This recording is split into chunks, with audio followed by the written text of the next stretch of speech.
भारतीय अंतरिक्ष अनुसंधान संगठन के वैज्ञानिकों की भविष्य बदलने वाली कहानी। भारत की धरती पर विज्ञान की एक ऐसी कहानी जन्म ले रही थी जो आने वाली पीढ़ियों का भविष्य बदलने वाली थी। ये कहानी है भारतीय अंतरिक्ष अनुसंधान संगठन के उन वैज्ञानिकों की जिन्होंने सपनों को सिर्फ देखा ही नहीं बल्कि उन्हें साकार करने का साहस भी रखा।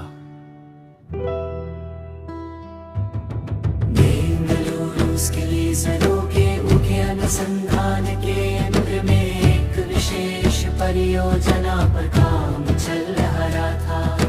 इस परियोजना का नाम था प्रोजेक्ट जीवनधारा। इसका उद्देश्य केवल अंतरिक्ष में जाना नहीं था बल्कि पृथ्वी को बचाना, ऊर्जा की समस्या का समाधान निकालना और भारत को तकनीकी रूप से आत्मनिर्भर बनाना था। इस परियोजना का नेतृत्व कर रही थी वैज्ञानिक डोयन्या वर्मा, जो बचपन से ही तारों और ग्रहों को देखकर सपने बुना करती थी। उनके साथ थे युवा वैज्ञानिक अर्जुन मिश्रा, ऊर्जा विशेषज्ञ फातिमा खान और कृत्रिम बुद्धिमत्ता के मास्टर रोहन अय्यर। इन सभी का सपना एक ही था, भारत के भविष्य को सुरक्षित और उज्जवल बनाना। प्रोजेक्ट जीवनधारा को मुख्य उद्देश्य था एक ऐसा सोलर ऑर्बिटल सैटेलाइट सिस्टम बनाना जो अंतरिक्ष में रहकर सूर्य की ऊर्जा को संग्रहित करे और बिना नुकसान के माइक्रोवेव तकनीक के माध्यम से पृथ्वी पर भेजे। इससे बिजली की कमी दूर हो सकती थी, कोयला और पेट्रोलियम पर निर्भरता कम हो सकती थी और पर्यावरण को भी बचाया जा सकता था।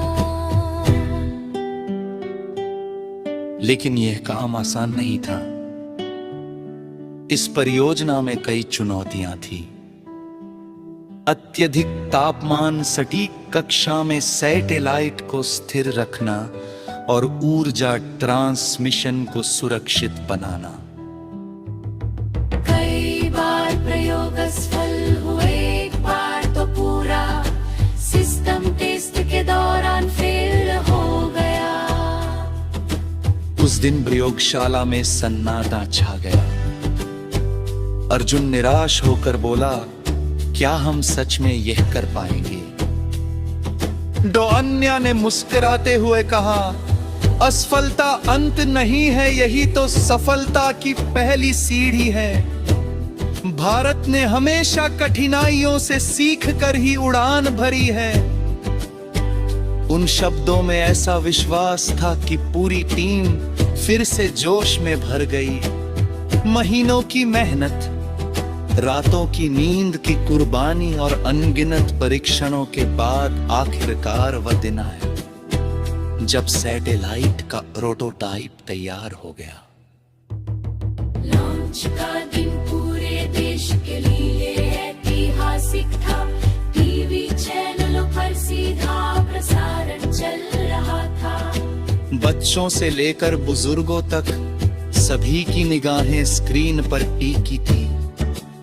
जैसे ही रॉकेट ने आकाश की ओर उड़ान भरी, पूरे नियंत्रण कक्ष में भारत माता की जय की गूंज सुनाई दी।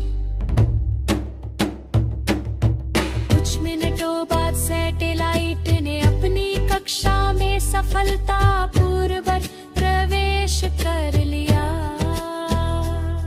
अब सबसे अहम पल था ऊर्जा ट्रांसमिशन का परीक्षण। सभी की सांसें थमी हुई थी। जैसे ही संकेत मिला कि पृथ्वी पर ऊर्जा सुरक्षित रूप से पहुंच रही है, पूरे इसरो केंद्र में खुशी की लहर दौड़ गई।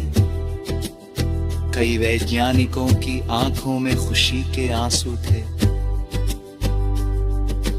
इस परियोजना का असर जल्द ही दिखने लगा। दूर दराज के गांवों में भी 24 घंटे बिजली मिलने लगी। किसान सस्ती ऊर्जा से सिंचाई करने लगे। उद्योगों में उत्पादन बढ़ा और प्रदूषण में उल्लेखनीय कमी आई। भारत ने दुनिया को दिखा दिया कि विज्ञान का सही उपयोग कैसे मानवता की सेवा कर सकता है।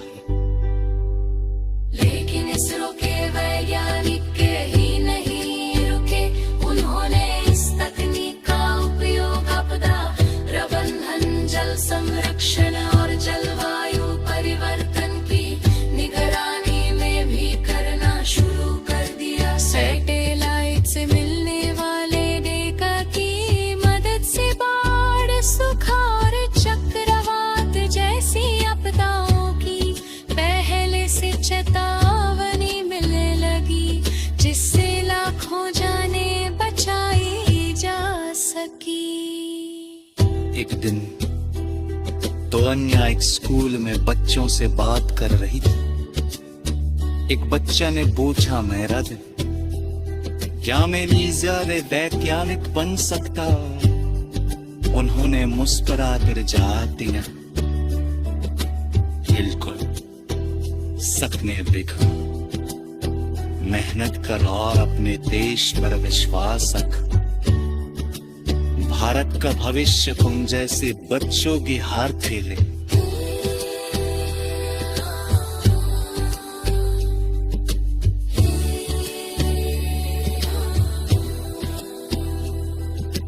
ये कहानी सिर्फ के परियोजना पे रहेगी।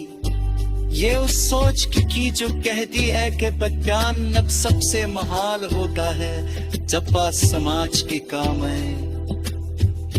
इसरो के वैज्ञानिकों ने साबित कर दिया कि सीमित संसाधनों के बावजूद अगर इरादे मजबूत हो तो असंभव को संभव बनाया जा सकता है।